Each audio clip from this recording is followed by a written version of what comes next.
Bonjour à tous et à tous, c'est BIMATAX dans une nouvelle vidéo. Aujourd'hui nous allons nous intéresser à la commande button de Tkinter. Donc pour commencer on va créer une fenêtre de base. Donc je vais mettre en accéléré la création de la fenêtre.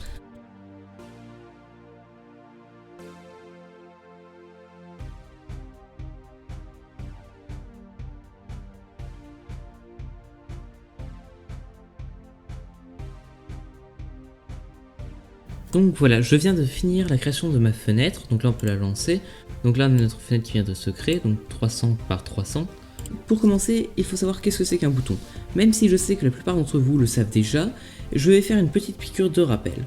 Grosso modo, un bouton c'est un cadre avec du texte dessus. La particularité de ce dernier est que, lorsqu'une personne va appuyer sur le cadre, il va exécuter une commande. Maintenant que je viens de vous faire le rappel, on va voir comment le créer. Si vous avez regardé ma dernière vidéo, vous devez vous souvenir que pour créer un bouton, il faut créer une variable, la paramétrer et l'afficher. Donc on va créer notre variable.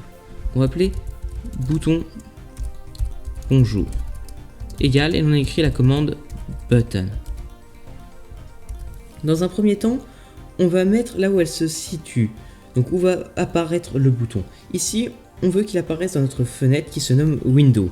Donc on écrit le nom de notre fenêtre, window.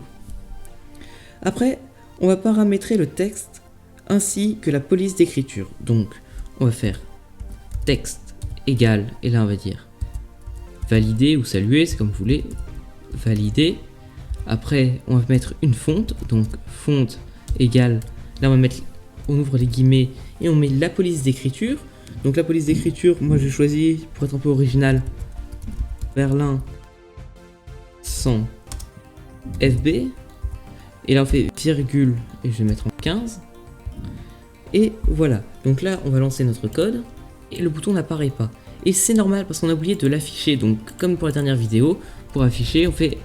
Ah, il y a une faute d'orthographe ici. C'est... J'ai écrit bonton et pas bouton. Donc bouton bonjour. Et là on écrit du coup le nom de notre variable, bouton bonjour, point pack. Là je lance. On a bien notre bouton qui est apparu. Maintenant que l'on vient de mettre du texte, de choisir sa police et sa taille, on va mettre une nouvelle commande qui est la commande underline et qui va permettre de souligner un caractère. Donc pour ce faire, je fais virgule underline égale, et le caractère numéro 1 correspond à 0 comme tout, quasiment tout dans Python. Là, je lance mon code. Là je lance mon code et je vois bien que le caractère numéro 1 a été souligné. Le texte est apparu au centre du bouton. Ce qui est bien avec Tkinter, c'est qu'il existe des situeurs. Donc si on veut faire apparaître notre texte à gauche, il suffira d'écrire ensure E. Je vais faire un ensure, donc on fait ensure égale E, donc comme ça. E correspond à Est, North, Nord, donc un N. Le centre, ce sera Center. Je lance. Là, le texte est apparu à gauche. Cependant, si on lance le code, on ne va pas voir la différence car la taille du bouton va s'adapter au texte. Pour remédier à cela, il va falloir le dimensionner.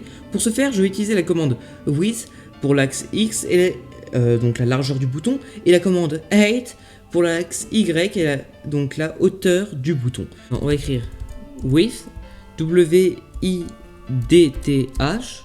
égale, donc ça c'est pour l'axe X, et on va mettre 200.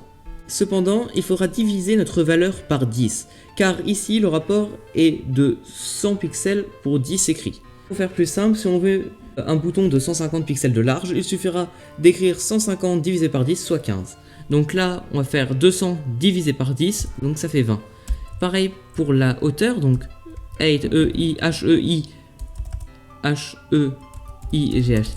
là on fait égal, et on va du coup divisé par 10, on veut 20, donc on écrit juste 2.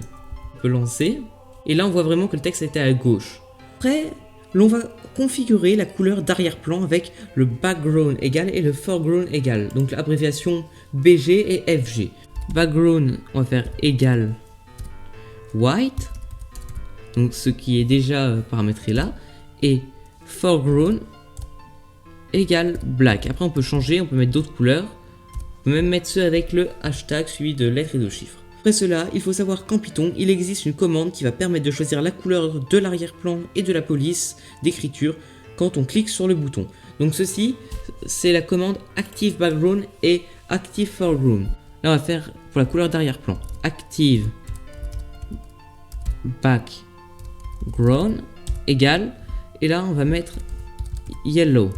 Là, on a notre bouton, donc normal. Si je clique dessus, l'arrière-plan devient jaune. Et après, il y a l'Active Foreground.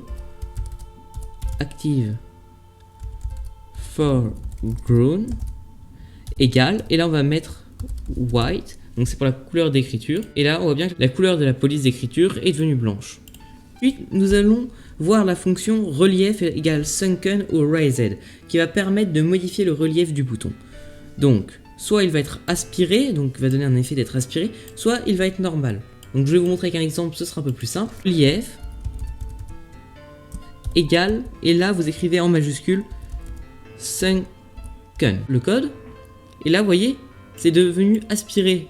Je vais mettre le relief donc normal qui est le raised, donc en majuscule bien entendu. Et là c'est notre bouton normal. Donc, il existe aussi d'autres indicateurs comme groove, ridge and flat. Maintenant que l'on a vu les principales commandes, je vais vous montrer la commande border width qui permet de régler la taille de la bordure, normalement sur 1.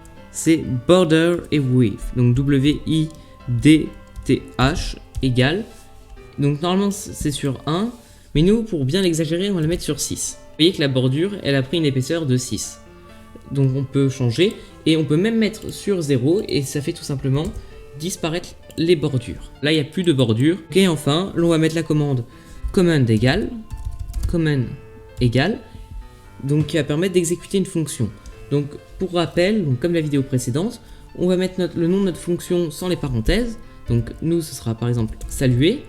Du coup là on va créer une nouvelle fonction tout au-dessus du code, def saluer. Là on met les parenthèses, 2 points. Là on va faire un print salut. Et là ça écrit salut dans la console. Maintenant on va voir quelques fonctions en lien avec le bouton.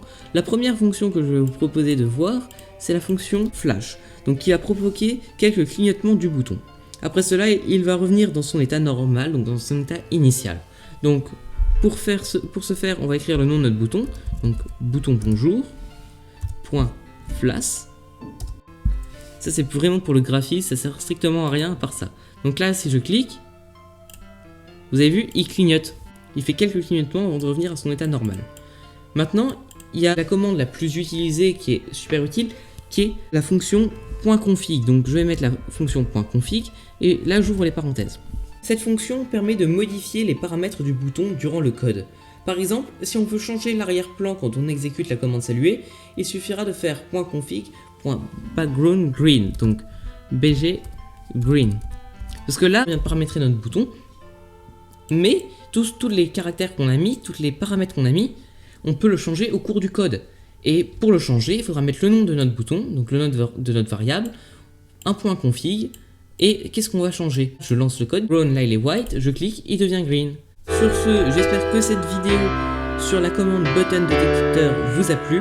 N'oubliez pas de vous abonner, et je vous dis à la prochaine pour une nouvelle vidéo.